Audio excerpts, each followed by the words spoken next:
নতুন সংসার নিয়ে এবার মুখ খুলেছে তারা এবং তালিম। কিছুদিন আগেই তালিম একটি পেজ খুলেছে তার নিজের, তবে সেই পেজে নিয়মিত ভিডিও আপলোড দিলেও তারাকে খুব বেশি একটা দেখা যায় না তালিমের পেজে।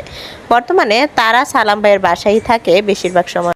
সালাম ভাইয়ের বাসায় থাকলেও তারা বর্তমানে প্রেগনেন্ট হওয়ায় সম্পাপুর দেখাশোনা প্লাস তারা নিজের খেয়ালও রাখছে নিজেই। তবে এবার নতুন সংসার নিয়ে তালিম একটা ভিডিওতে বলতে দেখা গেছে যে তারা বর্তমানে হেঁপে আছে, তবে সালাম ভাইয়ের বাসায় খুব দ্রুতই তারা আবারও চলে আসবে। সালাম ভাইয়ের বাসার নিচে একটা ঘর তোলা হচ্ছে, সেই ঘরে আবারও চলে আসবে তারা এবং তালিম। বর্তমানে তাদের যে ভিডিওগুলো আপলোড দিচ্ছে প্রচুর পরিমাণে ট্রেন্ডিংয়ে আছে, তবে তাদের ভিডিও ট্রেন্ডিং থাকলেও তালিম বর্তমানে খেতে খামারে কাজ করেই তাদের সংসার চালাচ্ছে এবং বিভিন্ন গাছ রোপণও করে তালিম। বর্তমানে বিভিন্ন খামারে মাছ চাষ সহ বিভিন্ন কৃষিকাজও করে তালিম, সেগুলো করেই সংসার চালাচ্ছে।